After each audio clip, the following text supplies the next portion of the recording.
De las pizarras a las pantallas, la educación pre y post pandemia en el Perú.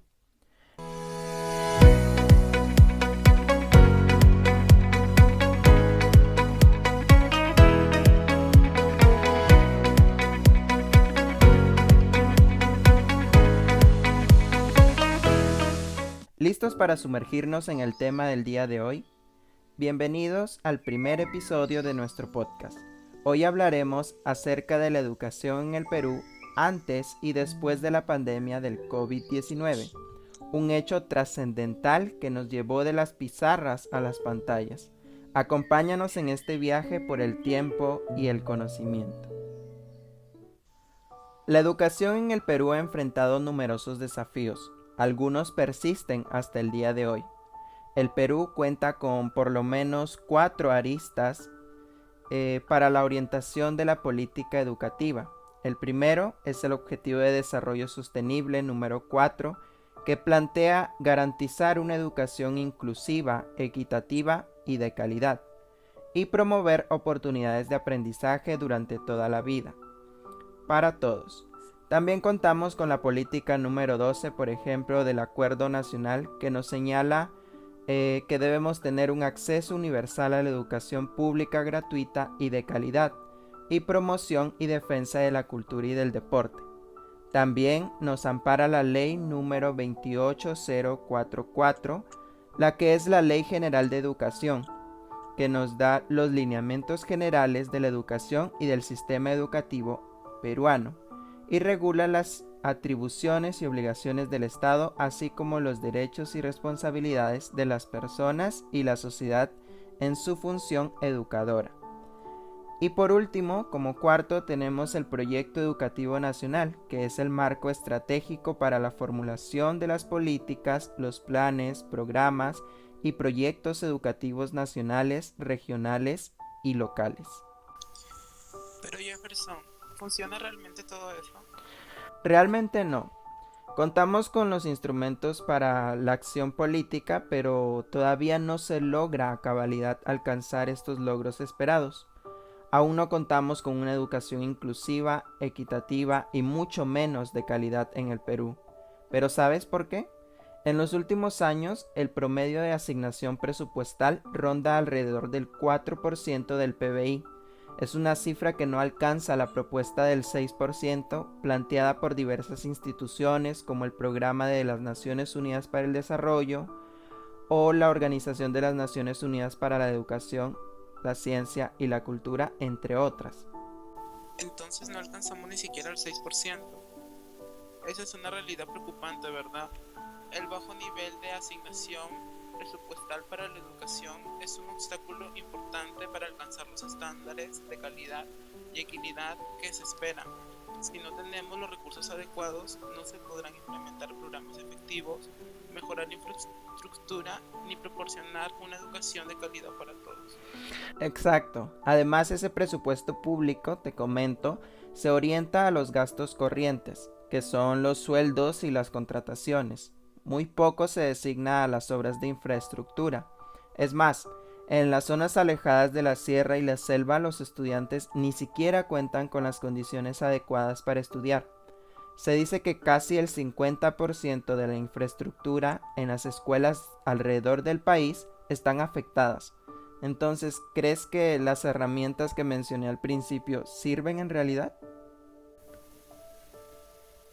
Según lo que comentas, Jefferson, en cuanto a las herramientas mencionadas, como las políticas y leyes, pueden ser efectivas en teoría, pero su aplicación y efectividad depende en gran medida de la voluntad política y la asignación adecuada de los recursos.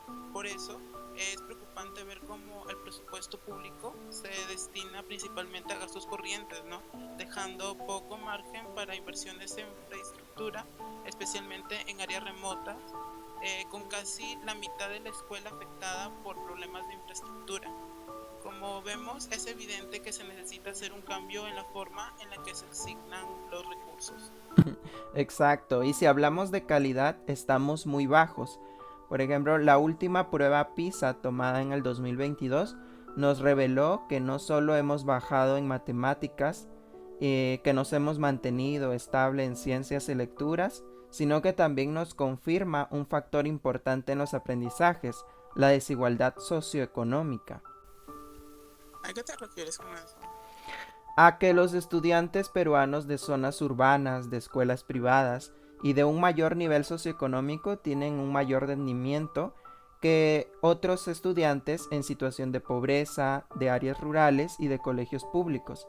Entonces, ¿estamos hablando de equidad en la calidad?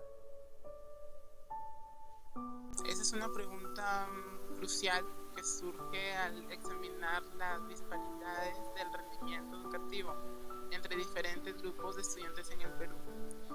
Como los datos nos muestran claramente, los estudiantes de zonas urbanas, de escuelas privadas y de mayor socioeconómico tienen un rendimiento superior, ¿no?, en comparación con sus pares en situación de pobreza, de áreas rurales y de colegios públicos. Las disparidades plantean serias preocupaciones sobre la equidad en la calidad educativa y la necesidad de implementar medidas para abordar esta brecha. Sí, existen cifras alarmantes. Según Ipsos, por ejemplo, el 61% de los peruanos califica como mediocre a la educación del país. Y allí es donde yo me pregunto, ¿realmente nos preparan en las escuelas para salir a la universidad? Porque yo creo que no.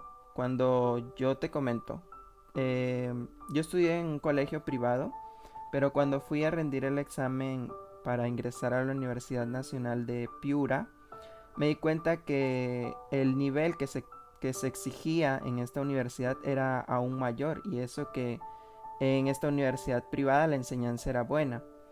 Entonces, ¿realmente nos preparan en las escuelas? ¿Cómo fue tu caso? Bueno, en mi caso, siento que sí, para mí, porque, o sea, en mi caso sí estudié en un colegio particular que fue preuniversitario, pero, o sea, no nos enseñaron del todo porque la universidad tiene otro método de enseñar, ¿no?, como en un colegio, pero siento que fue un 50% y un 50% no, que sí nos enseñaron y no. En realidad nosotros, o sea, desde las escuelas deberían prepararnos, así como tú dices, todas las escuelas deberían titularse preuniversitarias, ¿no? Deberían prepararnos para ya ingresar directamente a la universidad y que no se haga uso de las academias. ¿Qué piensas de eso?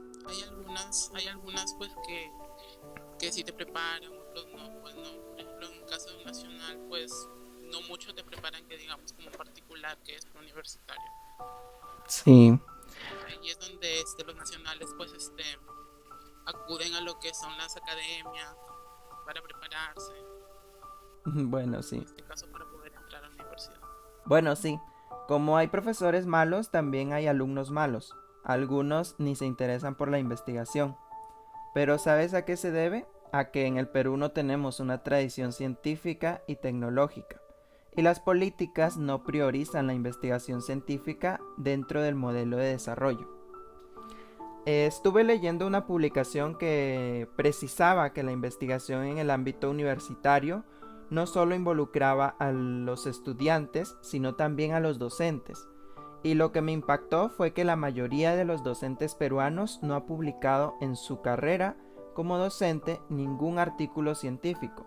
Y lo que más me alarmó es que más de la mitad de los asesores de tesis de una universidad específica no haya realizado ninguna publicación científica. Entonces, ¿cómo se puede pedir al estudiante realizar un trabajo de investigación si los mismos asesores y docentes no tienen publicaciones de este tipo? No lo había pensado, pero tienes razón. La cultura peruana influye mucho. Sí, además, menos del 2% de los trabajos de grado de los estudiantes peruanos, las tesis, son publicadas en artículos científicos y ninguno está indexado en Scopus. Eso nos deja pensando que la calidad de los trabajos que salen de estas universidades es insuficiente, o que durante su producción el acompañamiento de los asesores ha sido realmente malo. De las pizarras a las pantallas. Ese es un muy buen título. La pandemia del COVID-19 nos dejó sin la posibilidad de reunirnos en los salones de clases, obligándonos a adentrarnos en la educación remota. Pero, ¿realmente fue eficiente esta medida? Definitivamente no.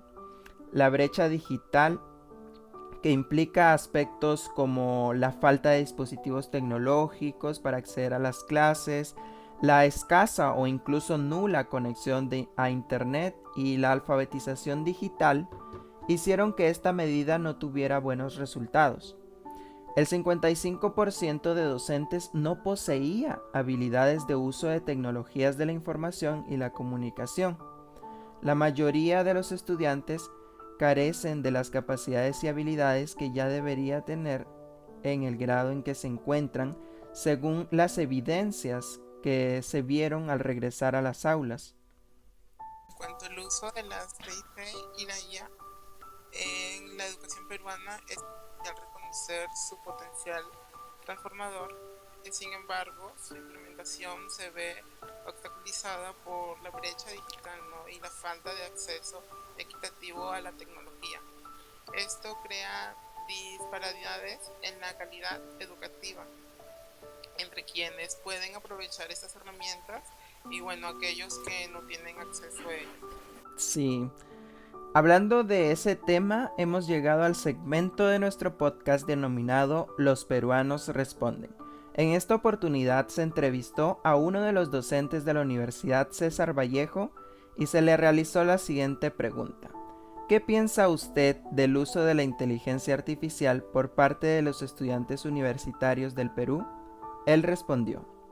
Como profesor que he enseñado virtual, y ustedes que están llevando clases virtuales, ¿creen ustedes que son más efectivas las clases virtuales que las presenciales? No.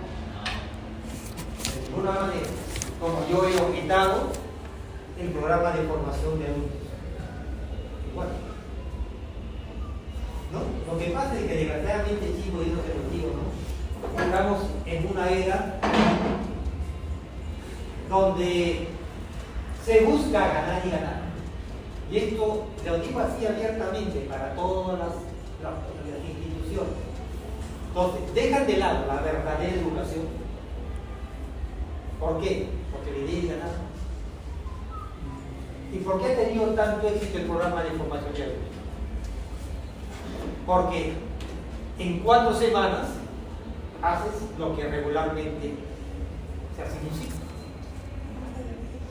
En 4 semanas. Entonces lo digo porque yo lo he editado.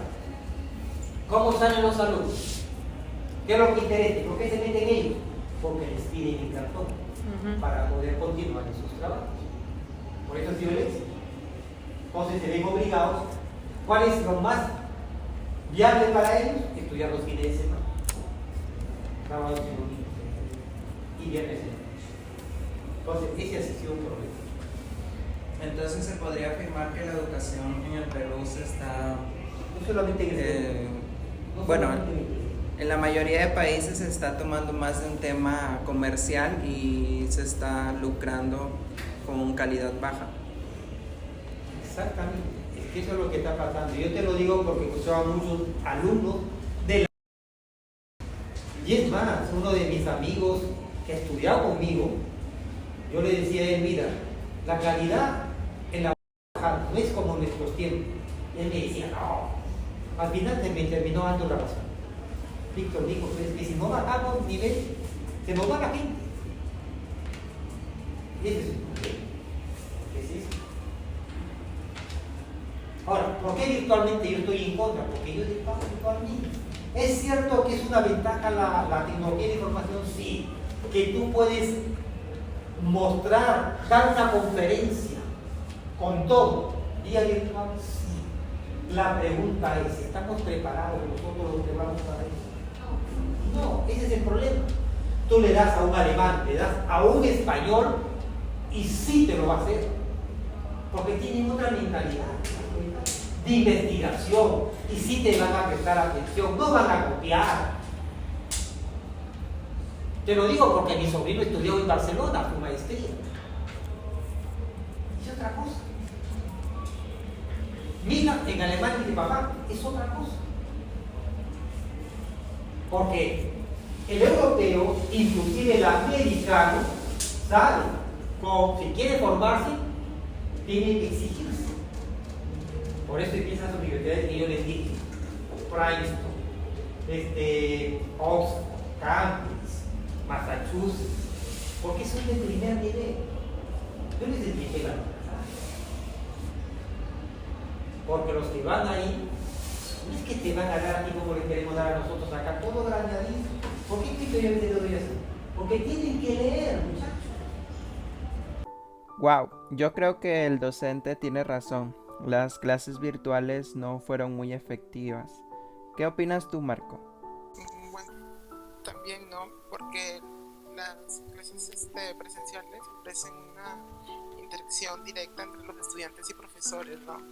Lo que nos facilita a nosotros como estudiantes un aprendizaje colaborativo y retroalimentado, donde interactuamos y aprendemos más, pues. Sí, claro, y como él lo decía, ¿no? Por ejemplo, comentó del programa de adultos que en solo 4 semanas realizan lo que equivale para nosotros un semestre. Creo que ese programa genera oportunidades, pero también como él lo decía, ¿no? Genera preocupación porque se está lucrando y no dando una buena calidad de enseñanza.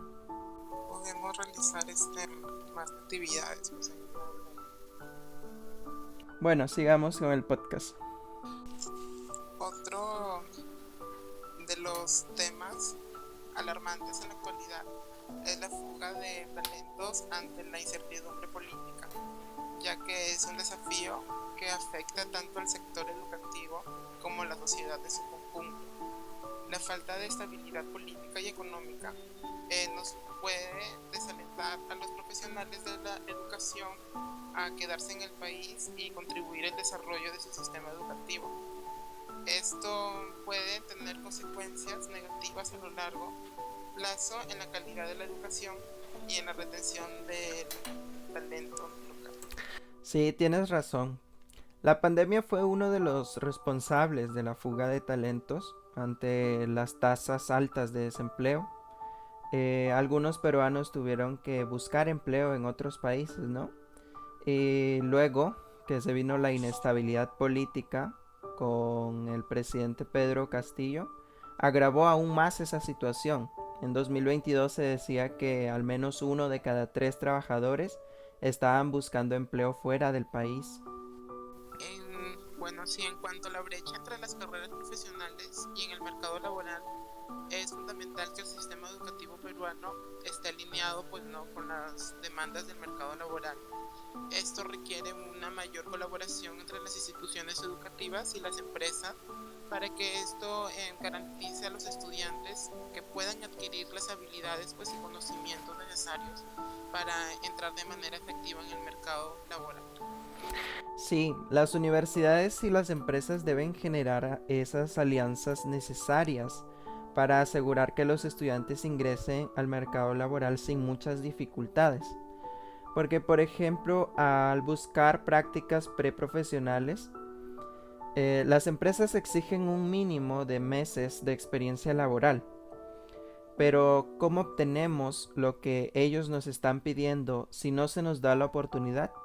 Eso nos deja dentro de un círculo vicioso, que sin experiencia no puedo conseguir trabajo y sin trabajo no puedo conseguir experiencia. Exacto, es un dilema realmente desafiante, ¿no? La falta de experiencia laboral dificulta la entrada de los estudiantes al mercado laboral, pero también a su vez las empresas exigen experiencia para ofrecer oportunidades de trabajo. Esto nos crea a nosotros un círculo vicioso que limita las oportunidades de desarrollo profesional de los jóvenes. Es necesario buscar soluciones innovadoras que rompan este ciclo y brinden a nosotros los estudiantes oportunidades que necesitamos para adquirir experiencia y habilidades relevantes para el mercado laboral. Como sabemos, existen muchos problemas de educación peruana. Como propuesta de mejora, considero que se debería invertir en infraestructura tecnológica y capacitación docente. De esa manera, promover el uso efectivo de las TIC y la IA en la educación.